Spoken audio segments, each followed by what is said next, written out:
Eileen Gu finally wins gold at the 2026 Winter Olympics as she triumphs in halfpipe final amid Traitor controversy over decision to represent China. Having spent much of this trip in defense mode, Eileen Gu went on the attack on Sunday. It was to the detriment of the field, Team GB's Zoe Atke included, that they found the American-turned-Chinese superstar in no mood to settle for a third silver medal at these games on Sunday. By taking gold in the halfpipe, she not only defended her title from Beijing 4 years ago, but also silenced a few people, among them the U.S. Vice President J.D. Vance, who in recent days has reignited the debate around Gu's transient state of nationality. Gu's response on Thursday was to thank him, and her performance on the closing day in Levino drove a nail into the point. Her best run of 94.75 points stole the show, and her second best of 94 would have been good for gold in its own right. Atke, she finished in bronze on 92.5, matching the medal her sister won in Pyeongchang 8 years ago. Between her and Jiu was a second Chinese athlete, Li Fanji. But the day belonged to Gu, already the most marketable face at the Olympics. A freestyle skier with a foot in 2 huge markets and endorsements worth north of $20 million a year.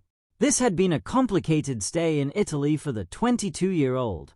Having won 2 golds for China in 2022 and been renamed the Snow Princess, her silvers in the slopestyle and big air felt underwhelming.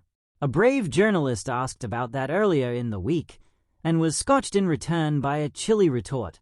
But there was no picking at this 5th Olympic medal, which further enhanced Gu's status as the most decorated freestyle skier in history, a description she reached for in reply to that journalist. Actually, for the record, his question had been perfectly reasonable. In any case, her success and decisions have left her open to all manner of questions, and as a Stanford student, she backs herself to answer them. On the halfpipe, Atke, the X-Game champion and world gold medalist, asked some hard ones of her own. As with qualifying, Atke made her mark early. She was 12th down the pipe and straight to the top of the board with her first of 3 runs, judged at 90.5 points. The details within it were revealing. Her highest jump was 4.5 m and her average was 2.7 m, the latter greater than anyone else's peak. That is usually her difference. The more you fly, the more room for your tricks. And come the close of run 1, she had 5.5 points on silver, held by Amy Fraser of Canada. Gu, she landed awkwardly early on, having also fallen on her way to slopestyle and big air silvers here, and at 30 points was slow from the blocks. She was greeted at the bottom by her mother, who happened to be wearing a large panda hat, and the daughter managed a grin. Of course, those of us who have sat in her press conferences know that there can be menace behind the smile. A savage competitor to that was shown on the second descent. Gu, the only woman capable of going close to Atkins' height off the slopes, responded with back-to-back alley-oops, difficult rotations that run counter to the approach, apparently. And such was the difficulty. She was rated 94 despite missing a grab. She was happier this time. Gold was in her hands. By the time Atke was sent down, pressure had been increased by Gu's Chinese teammate Li Fenghui, who had moved into silver with a 91. Atke upped the difficulty accordingly, and with it flew even higher, 5.4 m at one point, but with the risk came the fall. Off her 5th trick, she landed heavily and lost her skis. With a 3rd and final run, Gu stretched her lead by fractions, improving to 94.75, and Li jumped to 93. Only Atke could catch them, and she went big. She sent it to use the Parliament, peaking at 5 m, all tricks landing cleanly. She stepped up to 92.5 for bronze, matching her sister, but not Gu, who dropped to her knees in the snow. She might not admit it freely, but gold means far more than silver. The moment of triumph. It was late morning in Levino, Italy. Crisp air, bright sun streaking over snow-packed mountains, a tempestuous finale to a long, unpredictable Winter Olympics. Against the backdrop of swirling flags, roaring crowds, and cinematic slopes, Eileen Gu launched herself into the big tube of snow known as the halfpipe. With every rotation and twist, she seemed to. Eileen Gu shatters records and conquers Traitor controversy, a golden triumph at the 2026 Olympics. In the snowy alpine amphitheater of Livigno Snow Park during the 2026 Winter Olympics in Milano Cortina, there was one name on everyone's lips: Eileen Gu. At 22 years old, she was already a global icon in freestyle skiing. Yet what lay before her in Italy was not just another athletic challenge. It was the culmination of years of expectation, scrutiny, identity debates, and personal resilience that would transform not only her legacy but the way the world sees modern sport.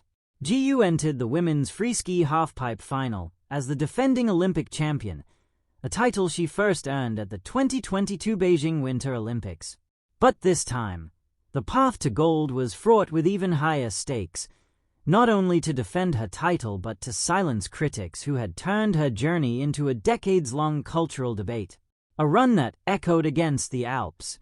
The women's halfpipe event requires athletes to hurtle down a colossal U-shaped snow corridor, launching themselves high into the sky, twisting and spinning with breathtaking athletic precision. It's a test of risk and grace, where a single mistake can mean missing the podium entirely. Gu's first attempt in the final did not go as planned. She fell, and the world collectively inhaled. Headlines whispered that her streak might end, that her climb was over. But what came next was pure Gu, calm, fierce, and brilliant. On her second run, she shifted into another gear. The wind seemed to echo with her intent as she carved high, executed clean landings, and commanded every degree of elevation with masterful control. Her scar soared, and for the final and decisive run, she went even further, delivering a new perfect performance that earned 94.75 points, enough to cement her place atop the podium. When the scar flashed, the cheers erupted. Gu had defended her Olympic title in halfpipe skiing and etched her name into Olympic history. But the triumph went far beyond a single run. More than a medal, a record rewritten. Gu's victory marked her sixth Olympic medal across 2 games, 3 golds and 3 silvers, making her the most decorated Olympic freestyle skier of all time, male or female. No one in the history of the sport had ever achieved this feat. In a field where marginal differences in scar can define legendary status, Gu stood above them all, not just as a talented skier, but as a symbol of sustained excellence. Being able to lead the way and pioneer the sport is something I never imagined I'd be able to do, she reflected afterward. This record wasn't just a number. It was a testament to dedication, endurance, and a long journey of mental and physical sacrifice. Behind the gold, heartbreak and resilience.